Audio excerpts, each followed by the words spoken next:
후삼국을 통일하고 고려를 세운 태조 왕건. 자, 천추태후는요, 고려의 태조인 왕건의 손녀로 태어났습니다. 아버지 왕욱과 어머니 선희왕후 사이에서 태어난 왕가의 자손이었습니다. 즉, 천추태후는 태조 왕건의 손녀딸로 태어나서 왕가의 후손으로 많은 예쁨을 받고 자라죠. 근데 뭐 사실 일단 뭐 이렇게 봤는데 뭐 다른 거 있어요? 아니 없어요. 없어요. 그냥 일반적인 가정.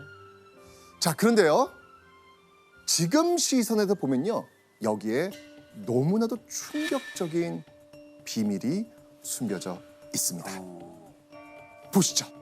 뭐지?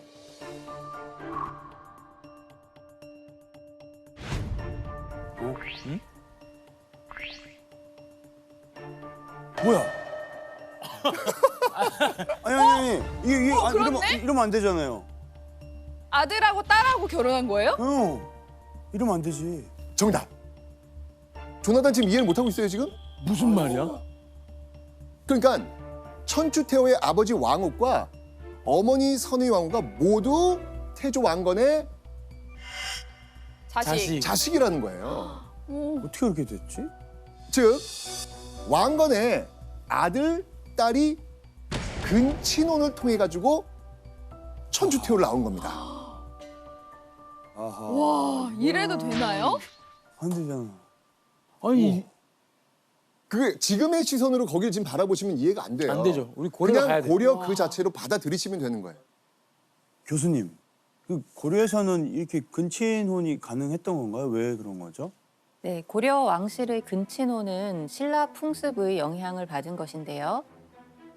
신라에서처럼 왕실 구성원들끼리 결혼을 해서 이 근친혼을 통해서 그 혈통의 신성함을 유지하고 또 그것을 통해서 왕실의 권위를 유지하는 그러한 방법 중에 하나였다라고 이야기가 됩니다.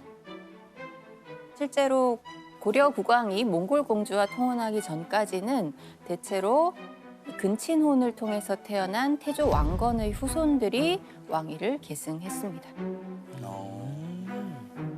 고려라는 나라는요, 신라의 지방 세력인 호족이 세운 겁니다. 고려를 세운 태조 왕건도 역시 송악 출신의 호족 세력이었죠. 태조 왕건은요, 자신의 혈통을 신라의 왕족인 진골처럼 특별한 혈통으로 만들기 위한 방법이 필요했습니다. 그래서 선택한 게 뭐다? 근친혼. 바로 근친혼이었습니다.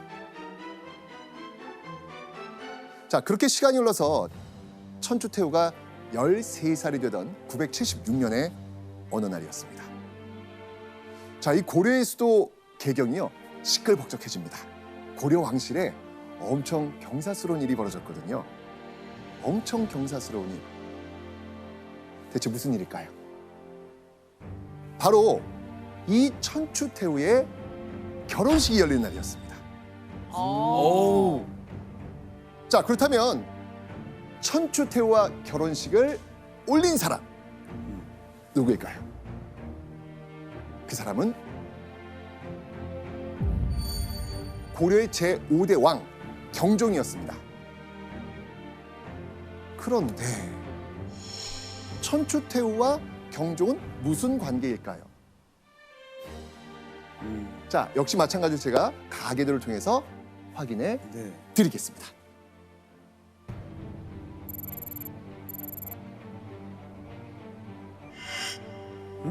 잠깐만요.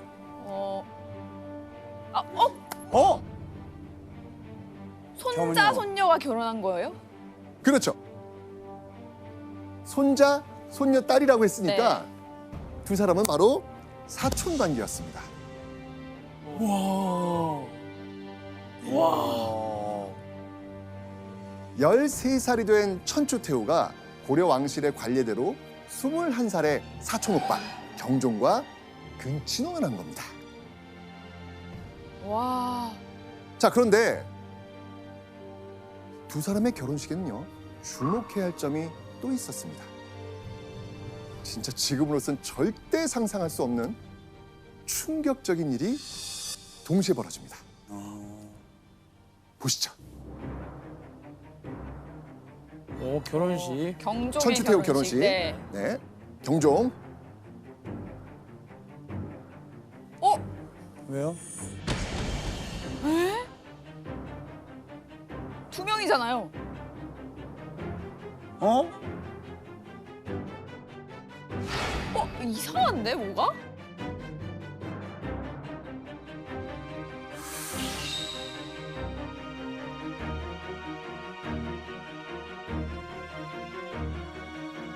아, 왜 어떻게 말이 안 되는데? 오늘 HTS 진짜 어렵네요. 네. 자, 보시면 알겠지만 경종과 혼인을 한 건요. 천추태후뿐만이 아니었습니다. 천추태후와 함께 경종의 아내가 된 여인. 아니, 어떻게 된 거지? 대체 누구였을까? 너무나 놀랍게도 천추태후의 여동생이었습니다. 자매입니다. 그러니까 친자매. 왜? 자, 뭐 물론 이 드라마 장면처럼요. 한날 한시에 결혼한 건지는 알 수는 없습니다. 하지만 친자매가 한 명의 왕, 그것도 사촌 오빠에게 시집을 간 건 맞습니다. 이 결혼으로 천추태후는요. 헌의 왕후라는 이름을 받게 됩니다. 그리고 천추태후의 여동생 헌정왕후라는 이름을 받게 됩니다. 그 자매 남편이 같은 거잖아요. 그렇죠. 와, 최악인데? 왕실에서 후계자를 낳는 일은 정말로 중요한 일이잖아요. 그죠? 자, 이런 상황에서 자신의 혈육인 여동생과 가깝게 지내긴 했겠지만요. 또 한편으로는 묘한 경쟁심도 생겼겠죠. 그런데 약 4년의 시간이 지난 어느 날이었습니다. 경종의 얼굴에 웃음꽃이 만발하게 됩니다. 자, 과연 무슨 일이 있었을까요? 고려의 제5대 왕 경종이 자식을 품에 안게 된 겁니다. 와. 자, 그 아들의 이름은 왕송. 왕송. 고려 왕실 적통 후계자가 드디어 태어난 겁니다. 자, 그렇다면 당시 경종의 왕위를 계승할 후계자를 낳은 사람이 궁금합니다. 과연 이 왕송의 어머니, 그 사람은 누굴까요? 바로 천추태후. 천추태후가 여동생을 제치고 결혼 4년 만에 순풍 왕자를 먼저 낳은 겁니다. 자, 경종의 유일한 후계자를 낳은 천추태후. 이 아들을 출산할 당시 천추태후의 나이는요 17살이었습니다. 천추태후는 아마 이런 생각을 했을 겁니다. 남편 경종의 뒤를 이어 내 아들이 왕위 후계자가 된다면 나도 왕의 어머니. 어머니가 돼서 평탄한 삶을 살 수 있겠구나, 이런 생각을 했겠죠. 그죠?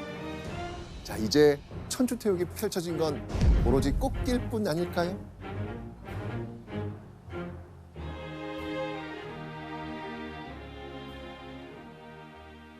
그런데 말입니다. 그렇죠. 그로부터 약 1년 뒤 아들을 낳은 지 얼마 되지 않은 천추태후에게 청천벽력 같은 일이 벌어집니다. 바로 천추태후의 남편 경종이 26살의 나이로 갑자기 요절하고 만 겁니다. 어떻게 왜 그러지? 그러니까 왕비로 탄탄대로를 걸을 수 있겠다 생각했던 천추태후가 졸지에 남편을 잃은 과부 신세가 된 겁니다. 그렇네요. 경종이 갑자기 사망한 상황입니다. 자, 이제 경종의 뒤를 이을 다음 왕을 빨리 정해야 되겠죠. 네.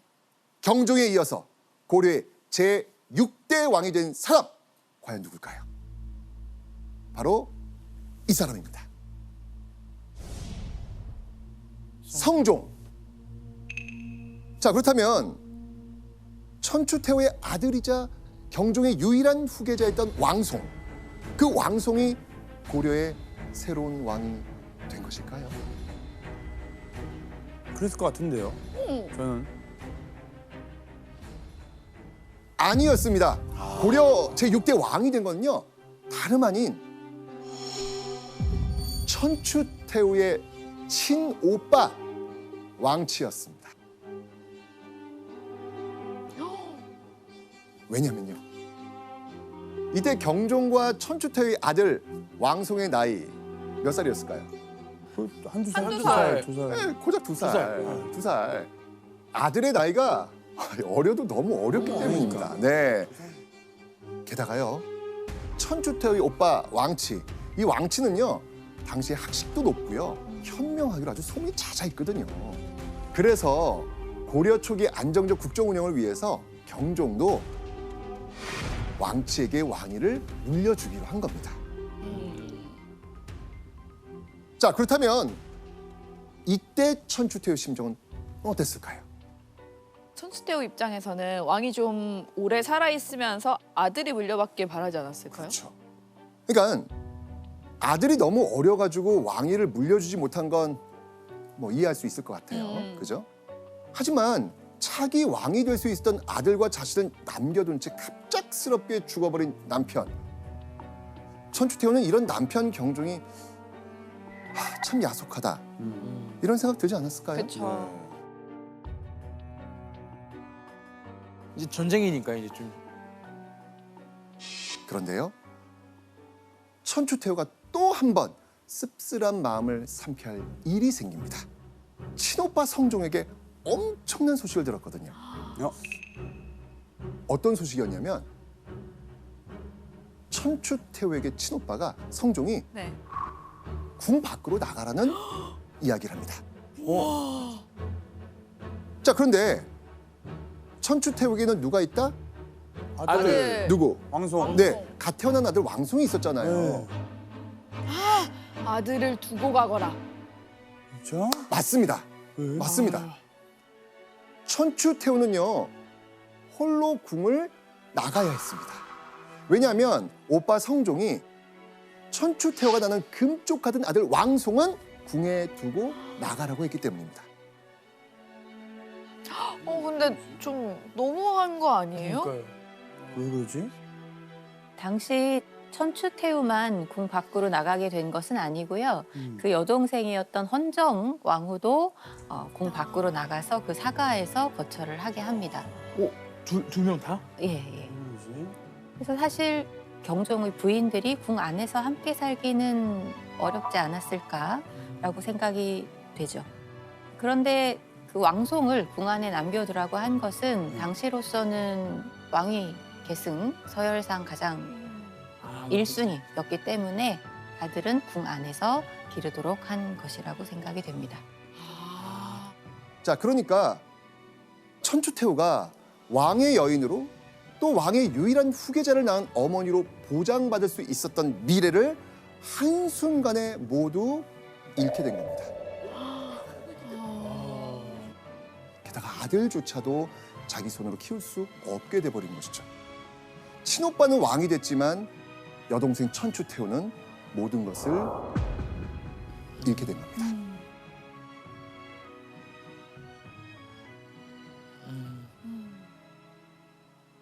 자, 그렇게 궁 밖에 나와 살게 된 천추태후. 그녀의 외로움과 상심은 날이 갈수록 커집니다. 그런데 바로 이때 나 너무 고독해, 나 너무 외로워, 오, 이런 천추태후에게 다가선 한 사람이 있었습니다. 천추태후는요 그 사람과 아주 급속도로 가까워집니다. 자, 그 사람의 이름은 바로 이 사람입니다.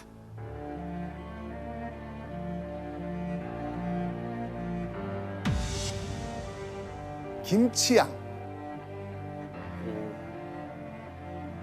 궁에서 나가 살게 된 천추태후에게 새로운 사랑이 찾아옵니다. 사실 고려 시대에는요 연애와 결혼이 비교적 자유로웠습니다. 그리고 여성이 이혼한 뒤 재혼하는 경우도 굉장히 많았습니다. 좀 자유로운 시대였어요 고려는요. 그런데 자, 여러분들 이 남자의 이름을 잘 보세요. 성이 뭐예요? 김씨 왕씨예요, 아니에요? 아니에요. 아니에요. 왕씨 아닌 김씨예요.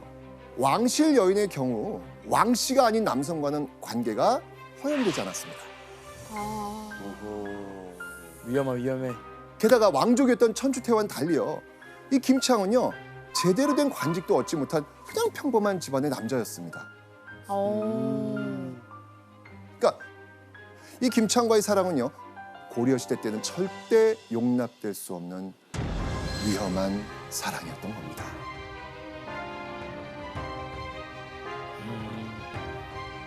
자, 그렇다면 천추태후는 대체 왜 아니 제대로 된 관직도 없는 김치향과 사랑에 빠지게 된 걸까요?